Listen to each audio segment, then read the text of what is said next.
नमस्कार, स्वागत है आपका दिल्ली न्यूज़ एक्सप्रेस में। मैं हूं आपके साथ जितेश अनेजा।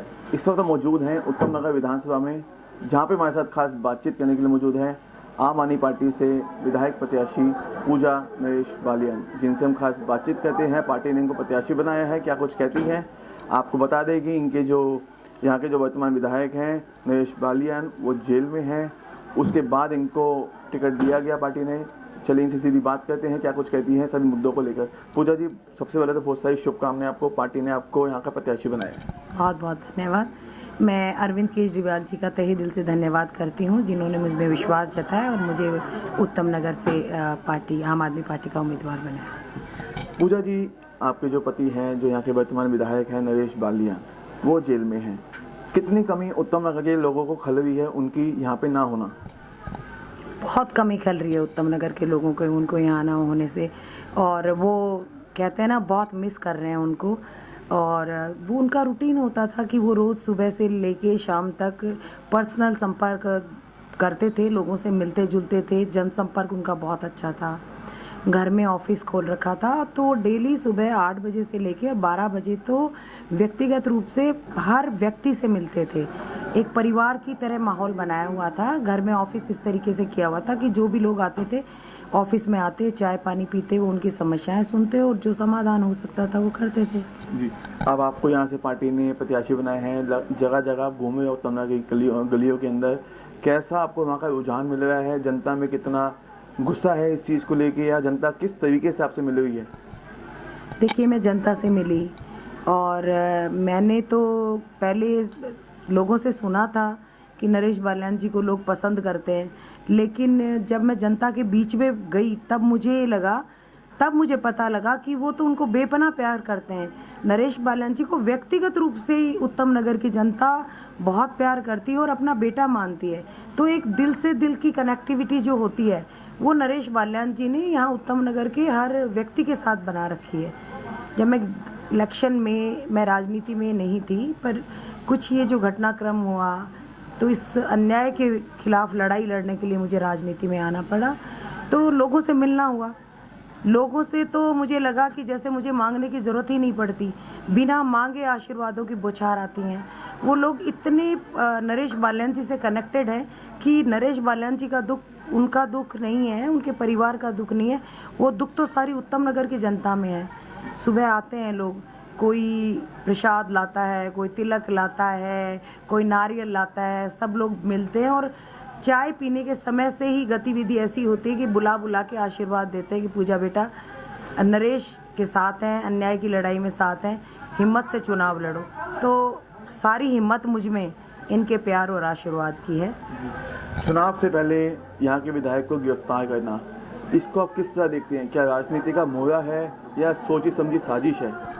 देखिए, 1.5 साल से नरेश बालियान जी को धमकियां मिल रही थी, तो मैं तो एक ही प्रश्न करना चाहूँगी कि 1.5 साल से धमकियां मिल रही थी और वो लगातार रिपोर्ट भी करवा रहे थे, उन्होंने शिकायत भी दर्ज करवाई पुलिस में। तो 1.5 साल से धमकियां मिल रही थी, तो अगर वो गुनहगार थे तो उस 1.5 साल के अंतराल में उन्हें क्यों नहीं गिरफ्तार किया गया? इलेक्शन के सिर्फ 2 महीने पहले उनको गिरफ्तार करने के पीछे उनकी यही षड्यंत्र था, यही साजिश थी कि उन्होंने एक सर्वे करवा रखा था। बच्चा उत्तम नगर का ये कहता कि नरेश बालियान यहाँ से कभी भी चुनाव हार नहीं सकते। तो उन्होंने एक साजिश रची, उनको राजनीतिक मोहरा बनाया और उनको जेल में डाल दिया कि जेल में डाल दो, इलेक्शन वो लड़ेंगे नहीं, सीट खाली हो गई और अब बाकी आप समझ ही रहे हैं। अभी हम जगह जगह उत्तम नगर में घूमे हैं, आपके कई जगह पोस्टर लगे हैं, अन्याय के खिलाफ न्याय की जीत के लिए आप शामिल हैं। तो आज इसका आपने मोर्चा संभाल लिया है, लोगों के बीच जा रहे हैं, क्या कुछ कहना चाहेंगे? क्या लगता है न्याय की जीत होगी? बिल्कुल, सच्चाई की हमेशा जीत होती है और सांच को कभी आँच नहीं होती।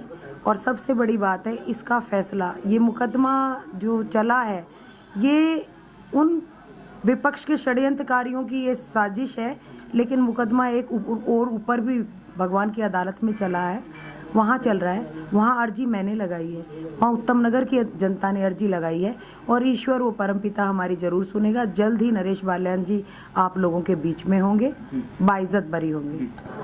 विपक्षी नेता आरोप लगाए हुए हैं कि बालियान जी को उनके कर्मों की सज़ा मिली है, आज वो जेल के पीछे हैं। जो उन्होंने 10 साल उत्तम नगर में भ्रष्टाचार फैलाया है, लोगों से पैसे लूटे हैं, कोई काम नहीं किया है, विकास के नाम पे सिर्फ विनाश हुआ है, पैसे लूटने का काम हुआ है। देखिए, आप उत्तम मुझसे मत पूछिए, उत्तम नगर की जनता के बीच में जाइए और जब ये प्रश्न आपसे उनसे करेंगे कि नरेश बाल्यान जी ने क्या किसी से 1 रुपया लिया है, तो लाखों वोटर हैं यहाँ पर। एक व्यक्ति भी नहीं कह सकता कि नरेश बाल्यान ने पैसा लिया है। नरेश बाल्यान जी वो शख्सियत रहे हैं कि किसी ने कुछ मांगा है ना, तो उनको तो मना करना आया ही नहीं। ये जनता की जो कनेक्टिविटी है, जो ये प्यार है, उसके पीछे मूल भावना क्या है? कहीं तो कुछ अच्छा किया होगा, तभी तो लोग आज उन्हें मिस करते हैं, उन्हें याद करते हैं। रही इन लोगों की, विपक्षियों के इन आरोप की, तो मुद्दा क्या है? किस मुद्दे पे चुनाव लड़ेंगे? एक ही मुद्दा था, पहले भी नरेश बाल्यान उनके लिए मुद्दा था, आज भी नरेश बाल्यान उनके लिए मुद्दा है। वो जेल में नहीं थे तो जेल में उनको डालने का उन्होंने षड्यंत्र रचा। मुद्दा ये था कि नरेश बाल्यान को कैसे हटाया जाए। अब वो जेल में भी हैं तो लोगों में जाके उन्होंने देखा है कि इतना आक्रोश है, इतनी भावना उनसे जुड़ी हुई है, तो उनकी छवि कराने के लिए घटिया आरोप, घटिया नाम उन पे लगा रहे हैं। रही कर्मों की सज़ा की बात, तो ये तो कुदरत पे छोड़ दीजिए, ईश्वर पे छोड़ दीजिए। कुछ फैसले ऐसे हैं जो इंसान के हाथ में नहीं होते, कुदरत करती है और ईश्वर करता है। कर्मों की सज़ा उनको मिलेगी या कर्मों की सज़ा उनको मिलेगी जो इतनी घटिया राजनीति कर रहे हैं, साजिश रच रहे हैं। याद रखिएगा, भगवान की लाठी में आवाज़ नहीं होती, ये लाठी पड़ेगी ना, उस दिन पता लग जाएगा। इतने लोगों पे आरोप लगाए, आम आदमी पार्टी के अरविंद केजरीवाल जी पे आरोप लगाए, उनको जेल भेजा। सत्येंद्र जी पे आरोप लगाए, उनको जेल भेजा। संजय सिंह जी पे आरोप लगाए, उनको जेल भेजा। मनीष सिसोदिया जी पे आरोप लगाए, उनको जेल भेजा। लंबी कतार है, फिर नरेश बाल्यान जी पे आरोप लगाए, उनको भेजा। वो सब रिहा होके आ गए, समय समय की बात है, ये भी रिहा होके आ जाएंगे। तो कर्मों की बात कर रहे हो तो मैं उनको ये कहना चाहती हूँ, अरे बच के रहो उस ईश्वर की लाठी से। वो मार जब आप पे पड़ेगी ना, तब पता लगेगा किसी निर्दोष के ऊपर गंदे आरोप लगाने, घटिया आरोप लगाने का परिणाम क्या होता है। मुझे उस परमपिता पे पूर्ण भरोसा। आखिरी सवाल करूंगा उत्तम नगर विधानसभा के क्षेत्र वासियों के लिए, सभी के लिए, क्या कुछ संदेश देना चाहेंगे इस चुनावी रण में? बिल्कुल जी, मैं उत्तम नगर की जनता को ये संदेश देना चाहती हूँ कि बहुत बहुत धन्यवाद जो प्यार आपका नरेश बाल्यान जी के लिए है। और एक नारा लगाया है उत्तम नगर की जनता ने कि ये चुनाव हम लड़ेंगे, हमारे में बसा हुआ नरेश बाल्यान लड़ेगा।